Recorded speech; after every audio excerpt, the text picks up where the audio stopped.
Hey guys, Doug B here, your average axe-wielding hack. Welcome to part 3 of my 20 Questions for AustinBuddy interview. In part 2, we talked about how to tune his presets to your rig and how the Brit Rock Royalty tone pack is different from his other tone packs. So, let us get into part 3. Number 7. How much time do you spend updating presets? Do you have a set methodology, or do you wait until Fractal puts out a big firmware release, or how do you do it? Too much time. I spend too much time on it. Oh, bet. Well, I mean, I didn't set out to have 3,000 presets, right? Or 3,000 scenes, I should say. They're not all presets. 3,000 sounds, but that's what there are. That's what there are right now. Yeah. If you add naked amps, and you add dream rigs, and you add the 200 plus bass, and you add the Brit Rock Royalty. This is all for the new platform stuff. Dream rigs, I don't have to, which is the old platform, the X8 and all. I don't have to fool with that because there's no new firmware updates. I basically wait till the firmware comes out, and usually it depends on what needs to be changed in it. Not every firmware update requires a new package. It's just they may change minor things that don't affect anything. Clearly, though, when they change the amp algorithm and stuff, which is what they did the last year or two in a way that's better, then you got to go through and reset all the amps and do it again. And what's nice for me is you can't see it from here, but I have 4 screens in front of me. And so I can run I have 2 AXFX3s. So I can run the old firmware on one screen with the Axe editor open, and I have to use a separate computer to do a little laptop. The new one with the new update, and then I've got a AB box on the floor, and I can literally go back between the two and hear what's different from what I'd originally done versus under the new firmware and determine what do I need to do to it. So you get to do changed. Some instant AB switching, yeah. Rather than unplugging, replugging. Yeah, that's right. I've set it up to be I have to. I don't have a choice. I have to. I've set to be efficient, but I generally have multiple screens open. And then right now what I'm doing, I did Live Gold originally on the FM3, and the reason for that is I wanted to make sure it worked for the CPU, because it's a smaller CPU. And then I added an output 3 and an output 4 for each of the higher units. Now I'm doing everything on the 3, and then I'll port them over using the Axe Edit translator into an FM9 and into an FM3. So I don't have to do it on one unit and pull it over, but I have to watch the CPU stuff on like the FM3 when I do that. I kind of have to go back through everything again and just make sure, because things keep changing there because we keep trying to put new stuff in it. But that CPU and memory is only going to be able to do so much in that unit, the FM3. Right. If you're thinking about buying an FM9, guys, do it. You're going to have a lot more room.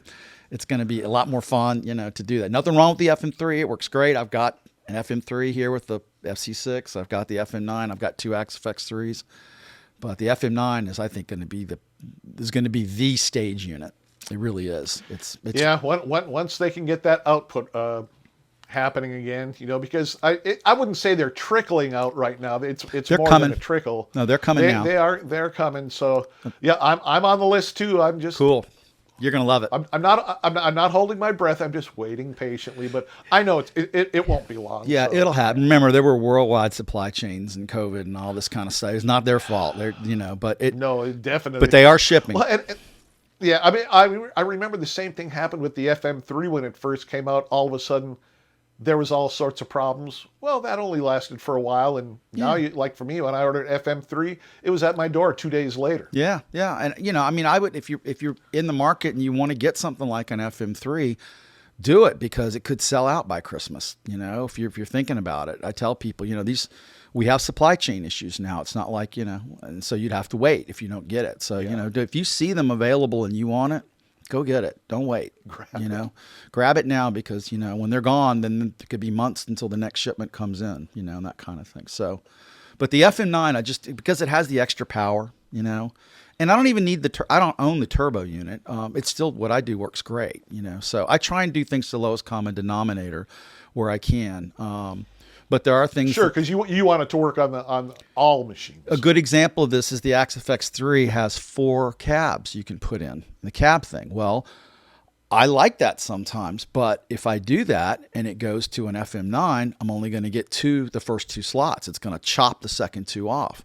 So when I do Live Gold, and and naked amps. I had to go back through naked amps, and all the ones that had 4, I still kept the 4 for the 3, but then I isolated to find the 2 that sounded the closest to it, and I put those in slot 1 and 2 in naked amps. This is the kind of level of detail I have to do for all those presets, so that when it ported over to the FM9, it had as good as it could be. Well, I mean, that's one of the reasons I think I have a good reputation. I really care about the quality of this stuff. This stuff I want to play. I'm not just trying to push stuff out and make money. I want to make this as good that I would want to buy it and use it. That's for me. Yeah. And so, and you have to kind of roll with these changes as they go. But still, it's stuff sounds great. I mean, and the other thing is, I'd say, and this is a plug for other people too, is don't just be married to my IRs. There are great third-party IRs out there. Fractal has some. York Audio, Ownhammer. Redwire. I mean, there's a lot of good stuff. Now, yes, you can go down, and I have a few that I did not because I wanted to make a bunch. I tried to get things that weren't already in the unit that I wanted, to have in there, like a little champ and some things like that. But go check out IRs for those things. If you like deluxes, get a good deluxe IR pack, and you'll find everything will sound even better. Is my point with a good IR that you want to plug in there for your thing. But I tried to give you the best of what's in the system. About 1 out of the 9 IRs in the system are AustinBuddy IRs right now. Yes. Yeah. Most of them say AB, but there are a few that don't, that came from a cab pack that had the Dumble in it that Cliff and I, Cliff and I decided we put the Dumble in with a couple of boutiques that I did, and so those don't say AB after them, but they're mine except for the Dumble. That's his cab. So, yeah, it's like you could just tell the folks, look, go into manage cabs, go up into the search window, just put AB and hit enter, and see the list that comes back. Yeah, and those aren't the mixes or anything like that. This is the hard part because I didn't want to give away the cabs, right? But I wanted to have, so what I did is I took the best single mics in some of those, but I didn't do the mixes. So if people still like something, like a lot of people like that Shiva, it was used a lot in the Dream rigs. I used that Shiva for a lot of amps because it's a Bogner Shiva cabinet. It's a 1x12.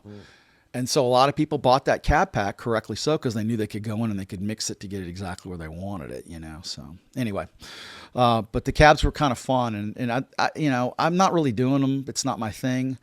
I just there's certain things I want to have available. Like I'd like to have a good 2x15, the old JBL, was it D130s, that used to be in Fender, and it'd be nice to have a few things that aren't in there, available. And people are doing stuff like that, which is great. So, but don't ever neglect the cab. It's half the sound of the amp. It really is. Absolutely. Yeah. Okay. Number 8, and you've already touched a little bit on this. What gear do you use when you create presets? What guitars, what cabs and stuff like that? Shall I grab it and show it to you? Hey! So this is a Gibson Roxy SG. It's got a white top to it that was given to me by Dweezil Zappa. And it's very cool, and it has a single coil switch on it and also an out of phase switch on it. I don't know if this is working on your screen, but what I love about this guitar is that it plays super easy, but it's like medium output humbuckers. Because remember, I'm trying to please a lot of people, right? Some people have PAS, some people have heavy duty, knock your amp to senseless metal pickups. So I have to dial everything in kind of in a middle, sort of place. And so I use this SG for almost all the humbucker stuff. And it seems to work for most people because it's right in the middle of everything. And then I also have a Tele that I use for dialing in cleans and a Strat that I really like. The Tele was also used on Brit Rock Royalty. I'll show it if you want. It's pretty cool. If you can grab it real quick. Yeah, sure. So this is pretty cool. It's a 1968 neck. And there's some guy named Brian Poe. I bought this used, who did a one-piece ash body, and it's got Lawler pickups in it and all the other hardware, as I understand it's original from 68. Got a great neck on it. But the thing about this Tele is that it always sounds good in everything.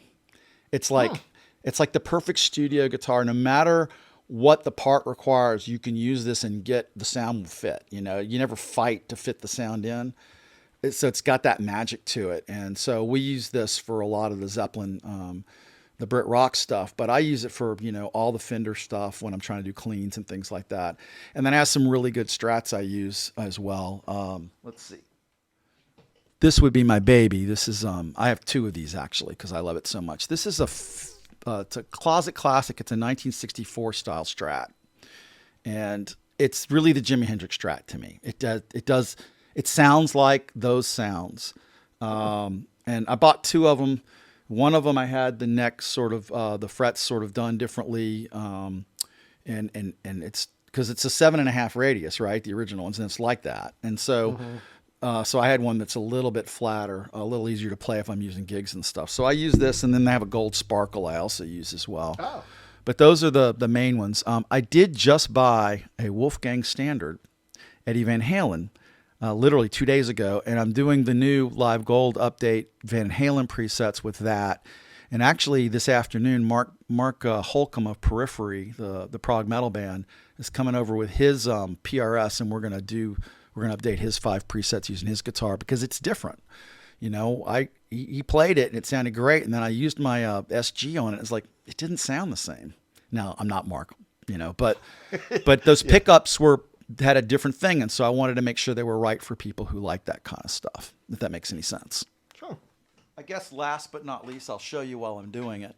This may or may not make your show, but that's the Les Paul that I did all the stuff with for Brit Rock, and I don't use this to do the other presets because Les Paul can be too thick and chunky, and I think the SG is a better way to do it. But and I got a bunch of guitars, as you might imagine. So yeah. I've got some 12 strings and all kinds of cool stuff. So anyway, but those are the things that I use. Mainly it's the Dweezil thing, and I can flip that into a single coil real quick if I want to check something, because there are a couple of things people don't realize. Like literally a single coil can spike a signal better than a humbucker can because of the way it is. So if you level it on a humbucker and then you go to single coil, normally it's lower, right? But right. If you whack it, you can get a higher transient spike. And so there are a few amps that are very sensitive to how hard you whack it, and they're harder to level. Like the Shiva Clean, one of the Tweeds is like that. I think it's the Princeton. That you got this wide dynamic range of how hard you hit it can move the needle around. So, and then when I level presets, this is good to share. We'll throw this into this part of it. Metal presets are very hard to level because you get this initial bloom and attack of bass, right? Boom. So what I do for leveling presets there is I play an A chord and I hit it hard, and then I let it sustain, and I watch it, and it'll literally go way above into the red, and then it'll stop, and it'll come back right about that 0 on the fractal meter, and that's what I'm looking for, where it sustains, because there's so much gain and so much frequency content. If you try and do it on the first hit, it'll be too low compared to everything else that you're doing.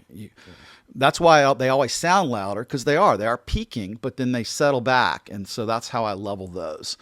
And it's really weird. With the metal amp, it can sound horrible, and you go up like literally half a dB, and all of a sudden it's fantastic coming out of your speakers. There's something about the way that plays with all this, because there's a lot of frequency stuff going on in those.